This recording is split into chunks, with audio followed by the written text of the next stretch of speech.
Hola querida familia de YouTube, estamos aquí otra vez buscando discutir algunas cosas que creo que son importantes, algunas cosas que he estado pensando y que creo que nos pueden servir a todos y todas para, para crecer en nuestra fe y meditar en lo que todo esto implica, ¿no? Todo esto que es el cristianismo. Hoy eh, quiero sencillamente dialogar algunas cosas que he estado pensando, algunos problemas que estoy deliberando, algunas opciones interpretativas acerca de la Biblia que no son tan sencillas, pero que hablarlas, pensarlas, ayuda a esclarecer el significado. Así que quiero compartir ese proceso con ustedes a la expectativa de que ahí pues Dios también a mí me hable me instruya, ¿verdad? En lo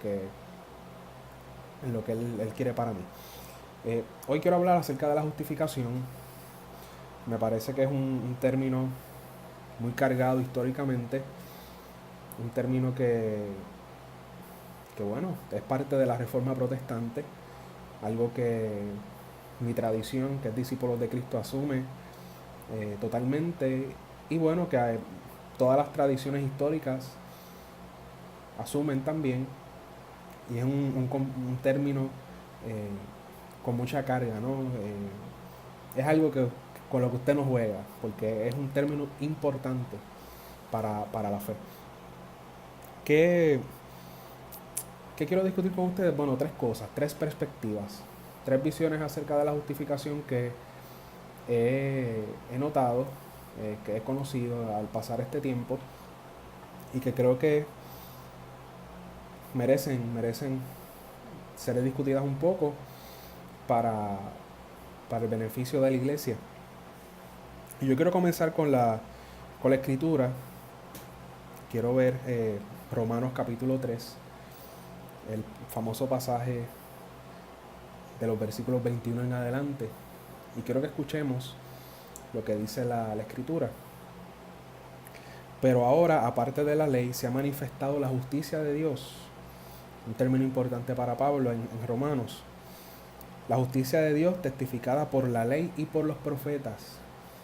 La justicia de Dios por medio de la fe en Jesucristo, para todos los que creen en Él. Porque no hay diferencia, por cuanto todos pecaron y están destituidos de la gloria de Dios, siendo justificados gratuitamente por su gracia, mediante la redención que es en Cristo Jesús, a quien Dios puso como propiciación por medio de la fe en su sangre, para mostrar su justicia a causa de haber pasado por alto en su paciencia los pecados cometidos anteriormente, con la mira de mostrar en este tiempo su justicia, a fin de que Él sea el justo y el que justifica al que es de la fe de Jesús. Amén. Este pasaje es un pasaje sensacional, es un pasaje confuso. Si usted busca, por ejemplo, el comentario a los romanos de N.T. Wright, él hace una lectura un poco diferente o bastante diferente de algunos de los términos. O también en su libro El día que la revolución comenzó, The Day the Revolution Began, eh, él tiene un capítulo completo discutiendo este pasaje de Romanos. Así que este pasaje tiene una carga, o sea, tiene un peso importante en las discusiones acerca de la justificación, lo que Jesús logró, lo que nosotros debemos pensar acerca de la obra de Jesús por nosotros. Así que es un pasaje importante. Uno de los términos que se discute mucho es el asunto de la justicia de Dios. Algunos, como Wright, ¿verdad? Por poner un ejemplo, discuten que cuando se habla de la justicia de Dios, se habla de la fidelidad de Dios al pacto, eh, ¿verdad? Esa fidelidad de Dios se testifica en la ley, en los profetas, se testifica en las escrituras, claramente.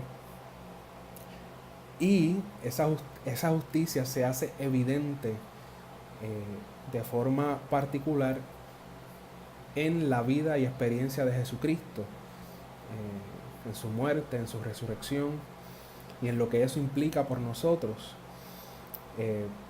Creo que hay una discusión en la academia, creo que sí, desde los años 80, 90, acerca de si se trata de la fe en Jesucristo o si es de la fe de Jesucristo. Yo en este pasaje de Romanos capítulo 3, verso 22, yo me inclino a pensar que se trata de la fe de Jesucristo,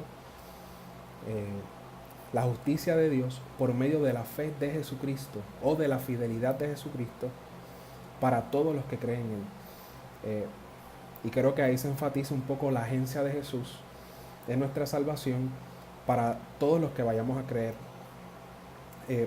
El asunto es que Jesucristo vino a resolver un problema, y es el problema del pecado. El pecado nos aparta de la gloria de Dios, nos destituye, ¿verdad? Ese es el lenguaje de Pablo. Y el texto dice que nos justifica. La obra de Jesús nos justifica gratuitamente, ¿verdad? Y Jesús nos redimió.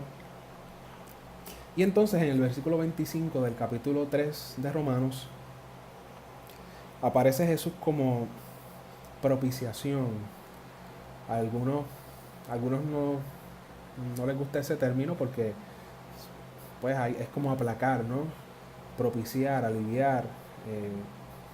Pero ese término se traduce también como expiar.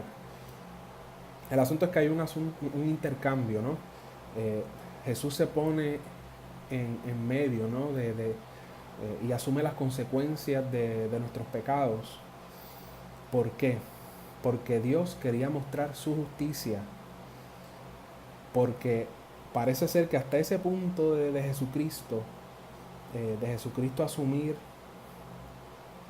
la carga de nuestros pecados, las consecuencias de nuestros pecados, Dios había estado pasando por alto, eso es lo que dice Pablo, en su paciencia, los pecados cometidos anteriormente. Así que había una carga histórica de pecado que había estado bloqueando, que había estado evitando la realización de los propósitos de Dios para la historia. Pero en Jesucristo, en su obra, Dios mostró su justicia. Es decir, dio el pago justo respecto a los pecados que se habían cometido hasta entonces, pero no castigó a los que habían cometido esos pecados, sino que los pasó por alto. No le dio la paga a las personas que habían pecado tal como la merecían, sino que Jesucristo asumió esa función de sustituto, ¿no? Que ese es el lenguaje tradicional. Y entonces la intención de Dios al hacer eso era que al dar a Jesús como propiciación en la cruz, Dios mostrase su justicia también en declarar justos a los que fuesen de la fe de Jesús.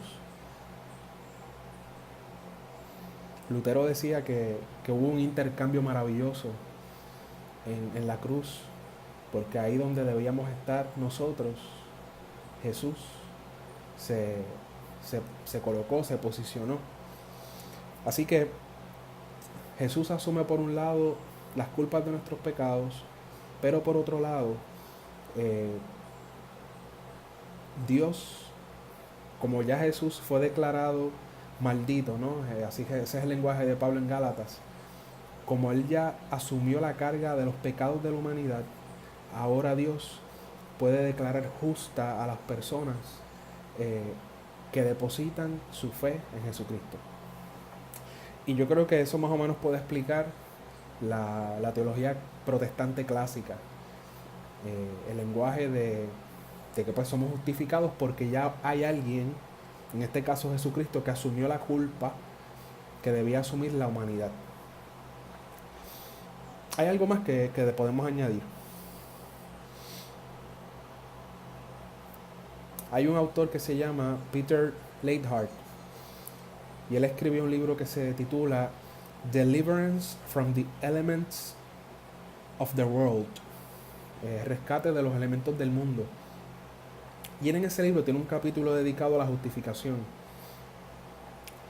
El protestantismo clásico usualmente ha tratado el tema de la justificación como, ha definido la imputación, la justificación como una imputación de Dios de justicia a los que tienen fe en Jesucristo.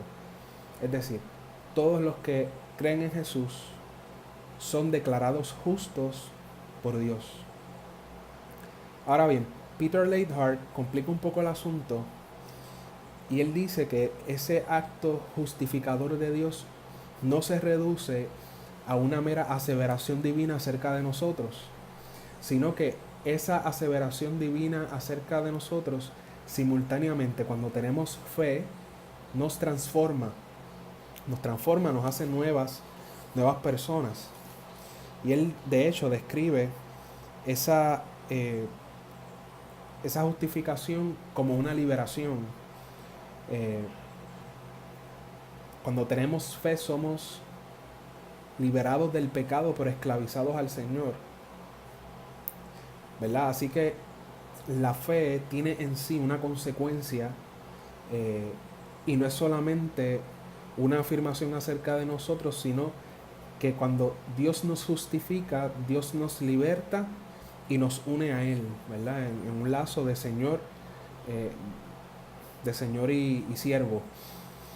Así que es importante que yo creo que esa atención la mantengamos, porque la justificación puede ser una doctrina que nos puede llevar a un tipo de moral laxa, ¿verdad? Y eso es algo que Pablo, cuando lo leemos en Romanos, quiere evitar a toda costa. El decir que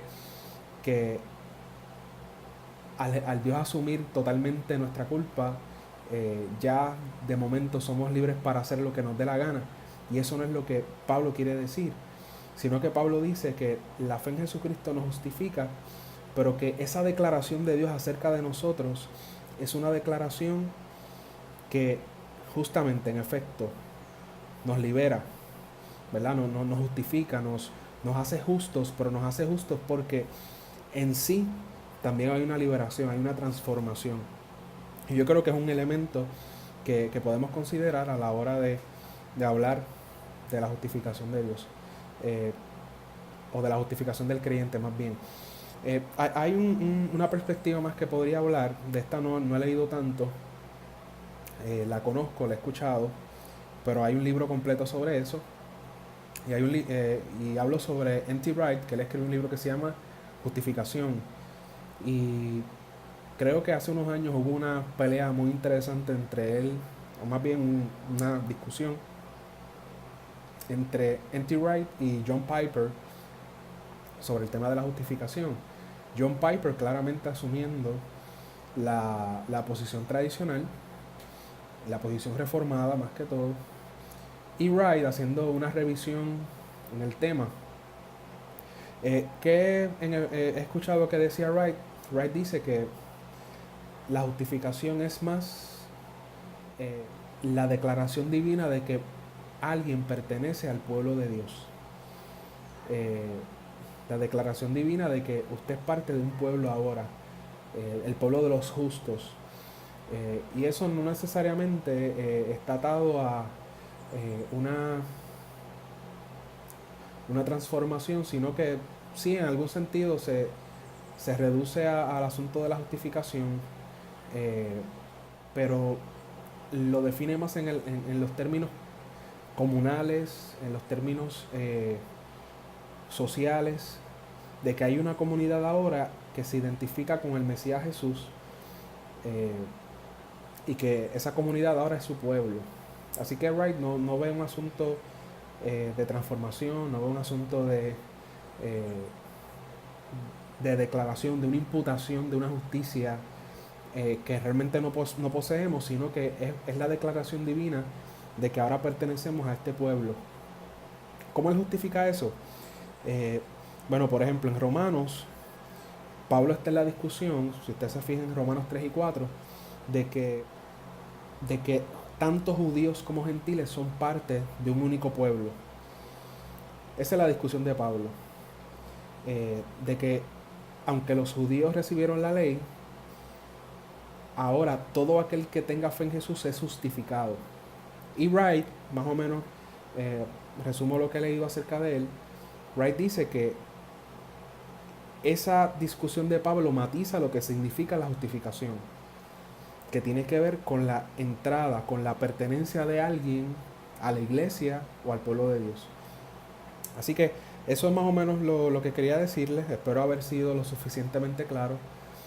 No tenía notas, esto eh, fue algo espontáneo, pero que va en la línea de lo que he estado deliberándome, porque estoy leyendo Romanos y siendo honesto, quiero saber qué rayos dice Romanos, quiero saber cuál es el mensaje, cuál es la línea de Pablo, porque este es uno de estos textos que se leen en pedacitos, Romanos 8, Romanos 5, Romanos 7, la famosa lucha del yo con la ley y el pecado, eh, Romanos 12, la transformación del entendimiento.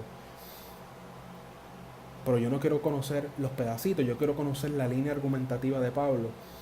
Y este ejercicio pues me ha llevado a preguntarme qué es la justificación. Hay más cosas que podemos hablar, como por ejemplo acerca de la fe, ¿qué es la fe? Hay una discusión muy interesante que define el término pistis, que se traduce usualmente como fe, como lealtad o fidelidad. Y eso es otra discusión que también hay que tener. Baste hoy con la justificación de los impíos, de los pecadores. Así que espero que tengan un bonito día y nos veremos en el próximo video. Dios les bendiga.